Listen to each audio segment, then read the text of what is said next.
आज के वीडियो में हम सभी पढ़ेंगे present indefinite tense interrogative sentence. तो इंट्रोगेटिव सेंटेंस दो प्रकार के होते हैं। यहाँ पर लिखा गया है yes no type interrogative sentence, यानी ऐसा प्रश्नवाचक वाक्य जिसका उत्तर हम एस या नो में दे सकते हैं, अर्थात क्या से शुरू होने वाला प्रश्नवाचक वाक्य। तो आज के वीडियो में पहले हम इंट्रोगेटिव सेंटेंस में क्या से शुरू होने वाले प्रश्नवाचक वाक्य के बारे में समझेंगे, उसका ट्रांसलेशन हम कैसे करेंगे उसके बारे में समझेंगे, और ऐसे क्या से शुरू होने वाले प्रश्नवाचक वाक्य का उत्तर हम एस या नो में दे सकते हैं। तो यहाँ पर रूल लिखा गया, rule number 1, does singular subject verb का फर्स्ट रूप ऑब्जेक्ट अदर। एक वचन कर्ता यदि होगा तो एक वचन कर्ता के साथ हम डज का प्रयोग पहले करेंगे, और बहुवचन कर्ता होगा तो बहुवचन कर्ता के साथ हम डू का प्रयोग पहले करेंगे। क्रिया का फर्स्ट रूप ऑब्जेक्ट अदर लिखेंगे। तो यहाँ से एग्जाम्पल समझेंगे। एग्जाम्पल यहाँ पर ऑलरेडी लिखा हुआ है ताकि वीडियो अधिक लंबा ना हो, तो इसको ध्यान से समझेंगे। क्या वह बाजार जाता है, तो सबसे पहले इस तरह का वाक्य दिया हो तो सबसे पहले आपको सब्जेक्ट देखना है। वह सिंगुलर है, वह बाजार जाता है, यह सिंगुलर है, इसलिए सब्जेक्ट सिंगुलर है तो इसके साथ हमको डज का प्रयोग करना है। तो यहाँ पर लिखेंगे does he go to market, does he go to market. प्रश्नवाचक वाक्य है, इसलिए प्रत्येक वाक्य के अंत में प्रश्नवाचक चिन्ह अवश्य लगाएंगे। अब यहाँ पर देखेंगे क्या बच्चे क्रिकेट खेलते हैं, तो बच्चे क्रिकेट खेलते हैं। बच्चे क्या है, बहुवचन में है या प्लूरल सब्जेक्ट है, तो बच्चे के लिए हम लिखेंगे द चिल्ड्रेन, द चिल्ड्रेन। अब यहाँ पर देखेंगे चिल्ड्रेन है, यह प्लूरल सब्जेक्ट है, इसके अनुसार हमको डू का प्रयोग करना है। तो डू सबसे पहले लिखेंगे डू द चिल्ड्रेन, उसके बाद होगा प्ले क्रिकेट। अगला वाक्य देखेंगे क्या हम उसकी सहायता नहीं करते हैं, तो यहाँ पर देखेंगे हम की अंग्रेजी यहाँ पर होगी वी प्लूरल सब्जेक्ट है, यहाँ इसके लिए हमको डू का प्रयोग करना है। इस सब्जेक्ट के अनुसार यहाँ पर डू डज लगेगा। यहाँ पर सब्जेक्ट यदि सिंगुलर है तो डज का प्रयोग करेंगे, यदि सब्जेक्ट प्लूरल है तो यहाँ पर डू का प्रयोग करेंगे। और यहाँ पर देखेंगे जैसे क्या लिखा हुआ है, प्रत्येक वाक्य के अंत में क्या, प्रत्येक वाक्य के प्रारंभ में क्या लिखा होगा, और क्या की अंग्रेजी भूल करके भी हम व्हाट लिखने का प्रयास नहीं करेंगे, क्योंकि यह सिंगल इंट्रोगेटिव सेंटेंस है, क्या से शुरू होने वाला प्रश्नवाचक वाक्य है, और इसके लिए सदैव हमको डू डज का ही प्रयोग सबसे पहले करना है और सब्जेक्ट के अनुसार करना है। तो यहाँ पर हो जाएगा डू बी, निगेटिव भी है तो सब्जेक्ट के तुरंत बाद नॉट, डू बी नॉट, सहायता करना help, do be not help, उसकी का हो जाएगा him, do be not help him. अगला वाक्य देखेंगे क्या वह एक पतंग नहीं बनाता है, तो वह है सिंगुलर है, सबसे पहले इसकी अंग्रेजी लिख लीजिए। वह ही हो जाएगा, ही के साथ क्या होगा डज, तो डज ही निगेटिव है तो नॉट का यूज करना है, डज ही नॉट। बनाना का हो जाएगा मेक अ काइट। अब इसके नीचे यहाँ पर देखेंगे प्रश्नवाचक वाक्य में दो नियम और भी दिया हुआ है, लिखा गया है, जिसको देखेंगे। यहाँ पर QW लिखा गया, QW का मतलब क्वेश्चन वर्ड, प्रश्नवाचक शब्द। उसके बाद डज सिंगुलर सब्जेक्ट, एक वचन करता है तो उसके साथ डज का प्रयोग होगा। क्रिया का फर्स्ट रूप ऑब्जेक्ट अदर। रूल नंबर 2 है क्वेश्चन वर्ड, उसके बाद प्लूरल सब्जेक्ट है तो उसके साथ डू का प्रयोग होगा, क्रिया का फर्स्ट रूप ऑब्जेक्ट अदर। इस नियम के आधार पर आप ट्रांसलेशन बनाना सीखेंगे। तो चलिए देखते हैं पहला वाक्य एग्जाम्पल, तुम कहाँ जाते हो। तो सबसे पहले यहाँ पर क्वेश्चन वर्ड है कहाँ। कहाँ की अंग्रेजी सबसे पहले हम पहले नंबर पर लिखेंगे। तो सबसे पहले हम फेयर लिख दिए, फेयर, और यहाँ पर यू से पहले हमको यहाँ पर डू डच लिखना है। तुम कहाँ जाते हो तो यू के साथ डू का प्रयोग होता है, तो फेयर डू यू, जाना का हो जाएगा गो, फेयर डू यू गो। तुम किसे पढ़ाते हो, किसे की अंग्रेजी प्रश्नवाचक शब्द है, इसकी अंग्रेजी हम सबसे पहले लिखेंगे, किसे का हो जाएगा होम, होम। तुम है तो इसके साथ डू लगेगा, होम डू यू, पढ़ाना का टीच। वह क्या पढ़ता है, तो क्या बीच में आया है, इसकी अंग्रेजी लिखनी पड़ेगी। तो क्या की अंग्रेजी होगा व्हाट, WHAT, व्हाट। तो व्हाट और वह दिया है तो ही होगा, ही के अनुसार डू डच में क्या लगेगा, तो ही के अनुसार यहाँ पर डच लगेगा। तो व्हाट डच ही पढ़ता है। वह क्या पढ़ता है, तो पढ़ता है के लिए क्या लिखेंगे, read, what Dutch he read. तुम विद्यालय कब जाते हो, कब की अंग्रेजी हम सबसे पहले नंबर पर लिखेंगे। कब की अंग्रेजी होगा व्हेन। यू है तो यहाँ पर डू हो जाएगा, when do you go to school, when do you go to school. पांचवा वाक्य देखेंगे, वह किस कमरे में सोता है। तो यहाँ पर जो प्रश्नवाचक शब्द है किस कमरे में, यहाँ से लेकर के यहाँ तक 1 2 3 शब्द ये है प्रश्नवाचक शब्द है। तो ये प्रश्नवाचक शब्द है, तो ऐसा प्रश्नवाचक शब्द जिसके साथ और भी शब्द यहाँ इसमें जुड़े हों, जैसे किस है, उसके बाद कमरे, उसके बाद में, इन तीनों शब्दों के सहयोग से प्रश्नवाचक शब्द का निर्माण हुआ हो, तो इस तरह के शब्दों में सबसे पहले प्रीपोजिशन को पहले लिखते हैं, दूसरे नंबर पर प्रश्नवाचक शब्द की अंग्रेजी लिखते हैं, तीसरे नंबर पर कमरे की अंग्रेजी हम लिखेंगे, यानी जो भी नाउन होगा उसकी अंग्रेजी हम लिखेंगे। तो मे की अंग्रेजी हो जाएगा इन विच रूम। यहाँ पर किस जो शब्द आया है इसके लिए हम विच लिखेंगे, कमरे की अंग्रेजी रूम लिखेंगे। पहले नंबर में, उसके बाद किस, उसके बाद कमरे की अंग्रेजी रूम।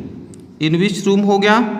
अब वह है तो इसके अनुसार डज लिखेंगे, उसके बाद ही, उसके बाद सोना का स्लीप। आगे देखेंगे, तुम्हारी बहन किस कलम से लिखती है। तो किस कलम से, वही कंडीशन इसमें भी है, इसमें 3 शब्द है, किस कलम से। तो से की अंग्रेजी हम पहले नंबर पर लिखेंगे, इसको पहले नंबर पर लिखेंगे, दूसरे नंबर किस की अंग्रेजी, तीसरे नंबर कलम की अंग्रेजी।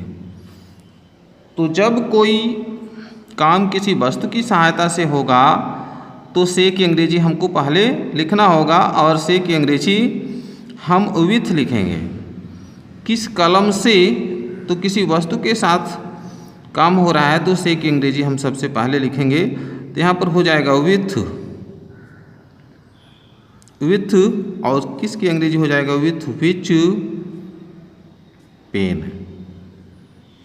किस कलम से, तुम्हारी बहन है, सिंगुलर है, तो यहाँ पर हो जाएगा डज योर सिस्टर लिखती है, तो क्या हो जाएगा राइट। अगला वाक्य, इस तरह का जब भी प्रश्नवाचक शब्द आए तो इसमें सबसे पहले प्रीपोजिशन को हम लिखेंगे, उसके बाद प्रश्नवाचक शब्द, उसके बाद जो नाउन होगा उसकी अंग्रेजी हम लिखेंगे। यह सिस्टम आपको ठीक ढंग से समझना होगा। मेरा मित्र किस बस से कानपुर जाता है। अब पुनः इसमें देखेंगे 3 शब्द इसमें भी है, किस बस से, तो पहले नंबर पर इसकी, दूसरे नंबर, तीसरे नंबर इसकी अंग्रेजी लिखेंगे। मेरा मित्र किस बस से, जब साधन की बात आ जाए तो से की अंग्रेजी तुरंत जो है बाई हो जाता है। बाई विच बस, बाई विच बस मेरा मित्र है तो डच का यूज होगा, डच का प्रयोग होगा। By which bus does my friend, my friend जाता है कानपुर, इसका होगा go to Kanpur. By which bus does my friend go to Kanpur. तुम गणित क्यों नहीं पढ़ते हो, तो इसमें देखेंगे क्योंकि अंग्रेजी, और इसमें निगेटिव भी है। क्योंकि अंग्रेजी सबसे पहले लिखेंगे why, why do you not, पढ़ना का होगा रीड, गणित का होगा मैथमेटिक्स,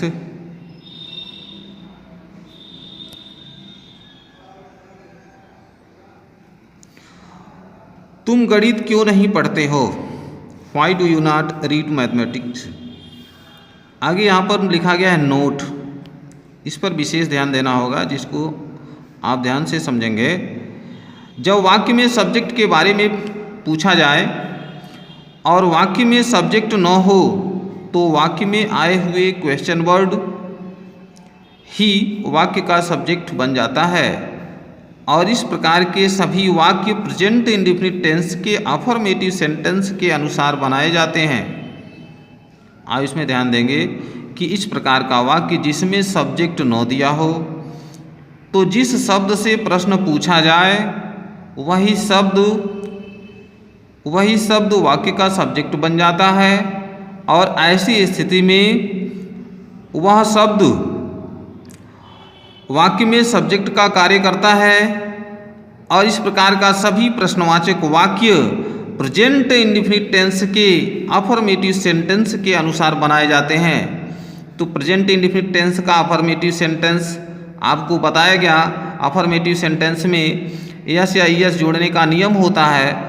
तो देखेंगे ऐसा प्रश्नवाचक वाक्य जिसमें सब्जेक्ट न हो, सब्जेक्ट के बारे में ही प्रश्न पूछा गया हो, तो इस प्रकार के सभी वाक्य में हमको क्या करना होगा, सब्जेक्ट के साथ क्रिया में यस या यस जोड़कर बनाना होगा। इसमें हमको डू डच का प्रयोग बिल्कुल नहीं करना है। तो इस बात को समझना है। कौन घंटी बजाता है, कौन की अंग्रेजी यहाँ पर हो गया हु। कौन घंटी बजाता है, इसमें जो प्रश्न पूछा गया है किसके बारे में पूछा गया है, सब्जेक्ट के बारे में।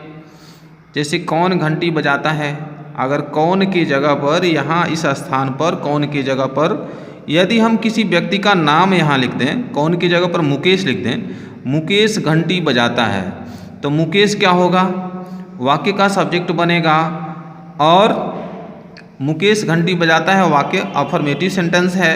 उसी प्रकार से सब्जेक्ट के बारे में जब प्रश्न किया गया है, सब्जेक्ट इस वाक्य में है नहीं, जैसे कौन घंटी बजाता है, तो हम इसका कुछ उत्तर देंगे, किसी व्यक्ति का नाम देंगे, तो व्यक्ति के बारे में ही पूछा गया है, जो घंटी बजाने वाला है उसी के बारे में पूछा गया है, वाक्य में सब्जेक्ट है नहीं, इसलिए यह जो कौन है यही वाक्य का सब्जेक्ट बन जाएगा, और यह वाक्य प्रश्नवाचक वाक्य होते हुए भी प्रेजेंट इंडेफिनिट टेंस के अफर्मेटिव सेंटेंस के अनुसार बनाए जाएंगे।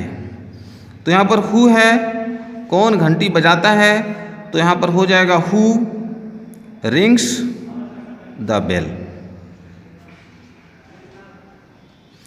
Who rings the bell. किसका भाई तेज दौड़ता है, किसका भाई, तो ध्यान से समझेंगे। जब किसका भाई आ गया तो किसका की अंग्रेजी होगा हुज। हुज के बाद कोई न कोई नाउन आता है, नाउन के बाद हम डू या डच का प्रयोग करेंगे, ये ध्यान रखें। इसमें ध्यान देंगे, सॉरी, इसमें किसका भाई है तो यहाँ पर हो जाएगा किसका भाई, हुज ब्रदर हो जाएगा। किसका भाई तेज दौड़ता है तो किसका भाई का यहाँ पर हो जाएगा हुज ब्रदर। इसमें भी डू डज का प्रयोग नहीं होगा, ठीक है, यहाँ पर डू डज का प्रयोग नहीं होगा। किसका भाई तेज दौड़ता है तो हुज, और उसके बाद भाई की अंग्रेजी लिखेंगे ब्रदर, हुज ब्रदर। किसका भाई तेज दौड़ता है तो यहाँ पर हो जाएगा रन्स फास्ट। किसका भाई तेज दौड़ता है, क्योंकि इसमें भी सब्जेक्ट के बारे में ही पूछा गया है। किसका भाई तेज दौड़ता है तो whose brother runs fast, subject के बारे में पूछा गया, इसलिए इसको भी हम प्रेजेंट इंडेफिनिट टेंस के अफर्मेटिव सेंटेंस के नियम के अनुसार बनाएंगे। इसमें हुज के बाद नाउन यहाँ पर लिखेंगे, जो ब्रदर की अंग्रेजी है उसकी अंग्रेजी लिखेंगे, उसके बाद से इसमें क्रिया का फर्स्ट रूप उसमें ऐसे या जोड़ेंगे, तो हुज ब्रदर रन्स फास्ट। आगे देखेंगे कितने लड़के हिंदी बोलते हैं, तो कितने लड़के की अंग्रेजी हो जाएगा how many boys. How many boys, कितने लड़के, कितने लड़के हो गए। अब इसमें भी प्रश्न पूछा गया है सब्जेक्ट के बारे में, तो हाउ मेनी बॉयज ये प्लूरल है, बोलते हैं, तो इसमें होगा speak. How many boys speak Hindi. तुम कितनी कलमें खरीदते हो, तो कितनी कलमें की अंग्रेजी हम लिखेंगे। कितनी कलमें, कलम क्या है ठोस पदार्थ है, इसलिए इसमें हाउ मेनी का प्रयोग होगा। यहाँ पर हो जाएगा how many, how many pens. How many के बाद तुरंत जो शब्द आएगा, कलमें यहाँ पर दिया है, तो इसको सदैव हम प्लूरल नंबर में लिखेंगे, अर्थात हाउ मेनी के बाद वाला जो भी शब्द आएगा उसको प्लूरल नंबर में लिखना है। तो हाउ मेनी पेन्स, इसमें सब्जेक्ट दिया हुआ है, इसलिए इसमें डू का प्रयोग करेंगे। How many pens do you, खरीदना का बाय। ग्वाला प्रतिदिन कितना दूध लाता है, इसमें भी सब्जेक्ट ग्वाला दिया है, दूध लाने का काम कर रहा है, इसमें सब्जेक्ट दिया हुआ है। कितना दूध की अंग्रेजी हम पहले लिखेंगे, तो यह द्रव पदार्थ है, इसलिए हाउ मच का प्रयोग करेंगे। हाउ मच, दूध का हो जाएगा मिल्क। हाउ मच मिल्क, ग्वाला है तो डच होगा, Dutch the milkman, Dutch the milkman लाना ब्रिंग डेली।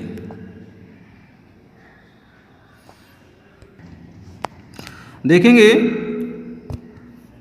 कौन सा लड़का आपको परेशान करता है, तो इसमें जो सब्जेक्ट है कौन सा लड़का, तो कौन सा लड़का है यही वाक्य का सब्जेक्ट है, सब्जेक्ट के बारे में ही प्रश्न पूछा गया है, तो यहाँ पर हो जाएगा कौन सा लड़का। कौन सा की अंग्रेजी हो जाता है विच।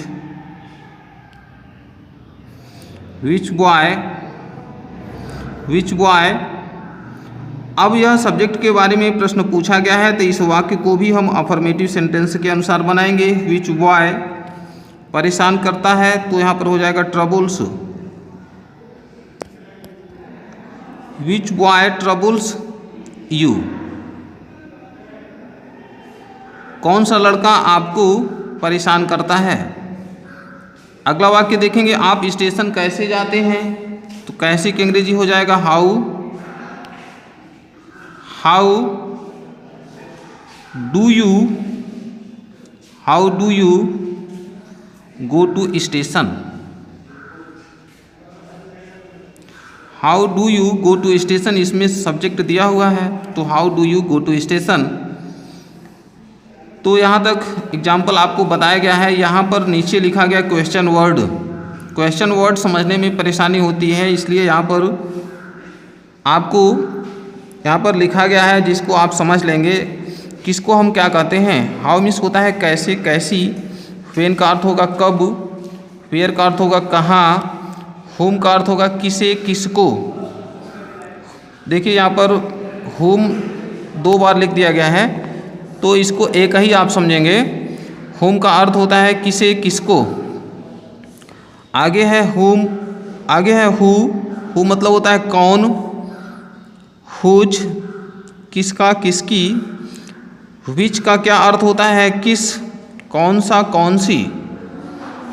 हाउ मेनी का अर्थ होता है कितने, ठोस पदार्थ। हाउ, यहाँ पर हाउ मच होगा, हाउ मेनी का अर्थ हो गया कितने ठोस पदार्थ। हाउ मच का अर्थ होता है कितने द्रव पदार्थ।